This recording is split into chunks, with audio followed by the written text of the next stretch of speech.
Más incluso que los hidrocarburos o que algunas discusiones pues muy del siglo XX que tenemos en México a propósito de la coyuntura electoral, el mayor potencial de este país está en sus personas y particularmente en los emprendedores, porque si uno voltea a ver al resto del mundo, pues tienes empresas como Facebook que tienen valuaciones ya de cientos de miles de millones de dólares, le decía ayer Spotify, o algunas que todavía no salen al mercado como Uber y ya tienen valuaciones de 60,000 millones de dólares, o ya no nos vayamos, vámonos más atrás más bien y pensemos en un Google o en un Amazon, y bueno, pues es justamente el poder de los emprendedores el que realmente ha cambiado el horizonte del mundo. Y en México tenemos grandes historias y buenos emprendedores que yo creo que ayer revisaba, por ejemplo, el índice de competitividad emprendedora y Suecia, de donde nació Spotify, pues ocupa el 9º lugar. México anda en el 72, si no me equivoco.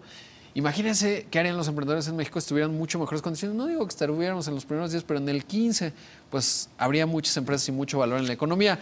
Bueno, ayer los emprendedores, todo esto para decirle que ayer los emprendedores emitieron un decálogo para que lo tomen, o por lo menos los candidatos se comprometan en algunos puntos. Y para hablar de ello está aquí en el estudio Jorge Corral, director ejecutivo de la Asociación de Emprendedores de México. Jorge, bienvenido. Muchas gracias por la invitación. Muchas gracias por la invitación. Oye, pues qué buena idea que hicieron este decálogo, porque de verdad creo que pues vamos viendo posicionamientos de sectores, pero los emprendedores en el mundo, y hay muchos ejemplos, son los que más han generado valor. ¿Qué es lo que le está preocupando a los emprendedores de México que está plasmado en el decálogo? Sí, Rodrigo, primero agradecerte el espacio. Quiero aprovechar también para contarte todo este movimiento de emprendedores que constituye la Asociación de Emprendedores de México.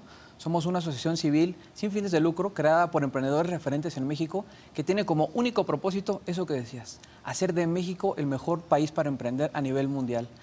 Nuestro modelo de trabajo está focalizado en promover políticas públicas por emprendimiento, y hace un par de años venimos haciendo 2 ejercicios con éxito para poder incidir en la ley y poder, por ejemplo, crear empresas en un día sin costo. Anteriormente, es muy importante, ¿no? Y que viene plasmado en uno de los puntos del decálogo. Viene en uno de los puntos del decálogo. Eso permite que hoy en día los emprendedores ya no tengan que estar invirtiendo entre 15 y 30 mil pesos y más de 30 días para invertir una empresa, para constituir una empresa legalmente.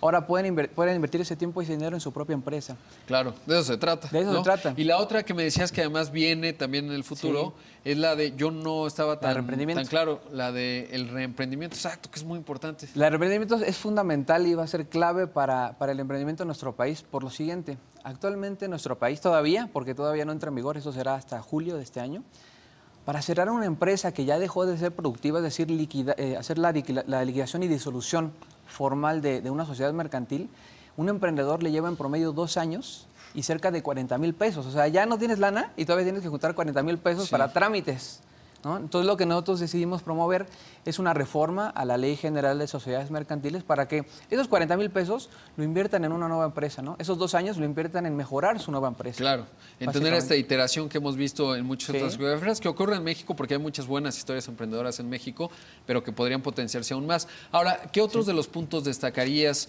dentro de este decálogo que ustedes proponían? A mí me llaman la atención algunos muy específicos, como era la capacidad de constituir empresas de manera más flexible, de acuerdo a los criterios emprendedores. Yo veía, por ejemplo, la historia, hoy escribo al respecto a propósito de su decálogo de Spotify, y veía pues que a los 23 años el Daniel Ek, ¿no?, el fundador, dijo, bueno, pues voy a emprender algo difícil, lo hizo muy rápido y pues tomó tracción. Y yo no estoy seguro que en México sea tan sencillo.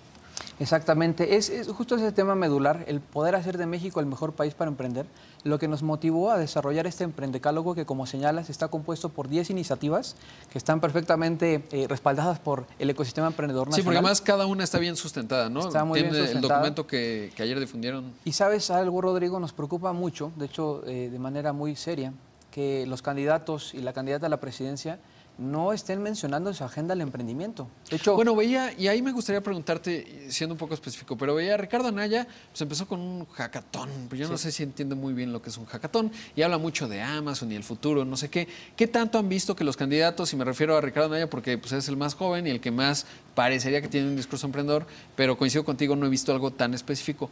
¿Cómo los ves de manera uno por uno en términos de emprendimiento? Mira, más allá de pronunciarnos específicamente sobre alguno en particular o sobre los 4, ¿no?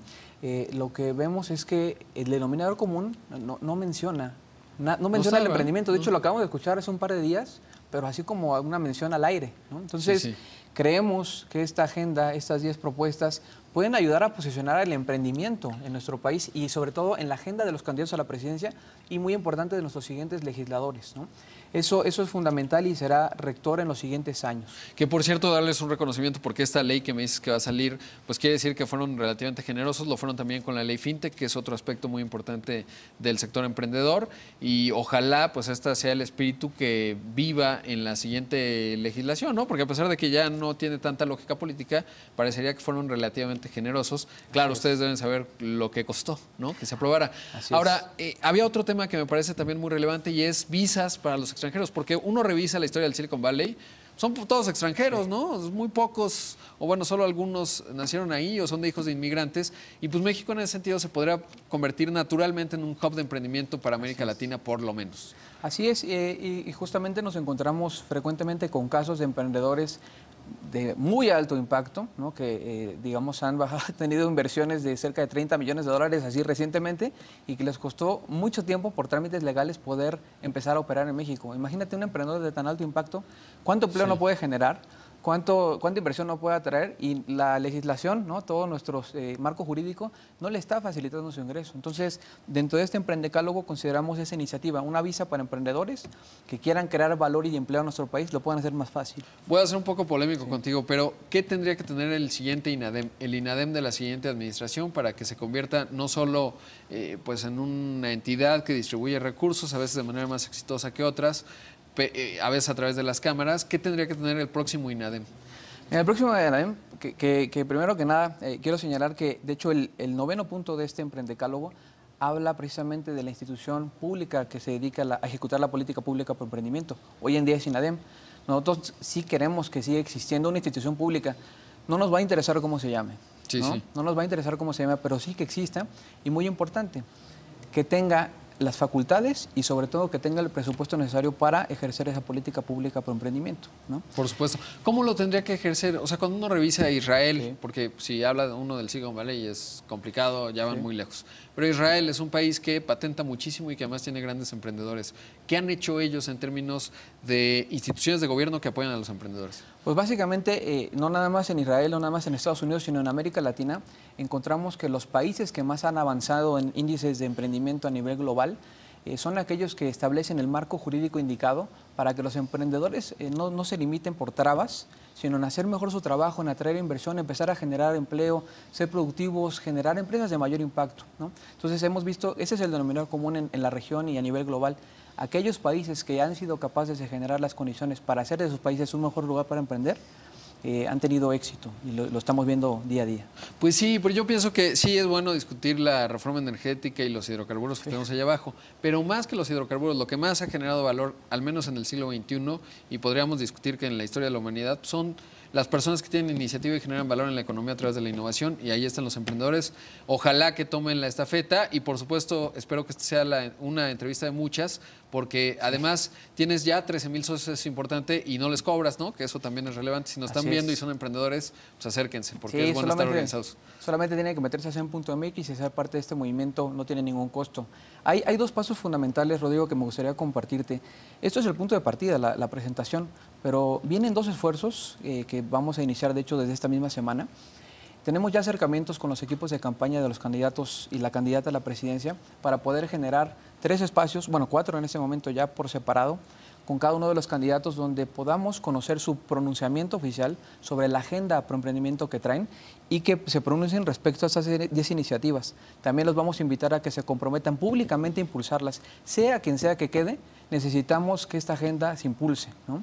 Y de manera paralela, nosotros estamos articulando, estamos haciendo un esfuerzo junto con más de 20 instituciones adherentes para poder profundizar en cada uno de estos 10 puntos y proponer soluciones que tiendan a implementarse en política pública. Claro. Vas a ver una versión extendida de este documento que la tendremos lista para entregarla básicamente el 2 de julio, ya que esté el equipo de transición. Le vamos a decir, ¿sabes qué?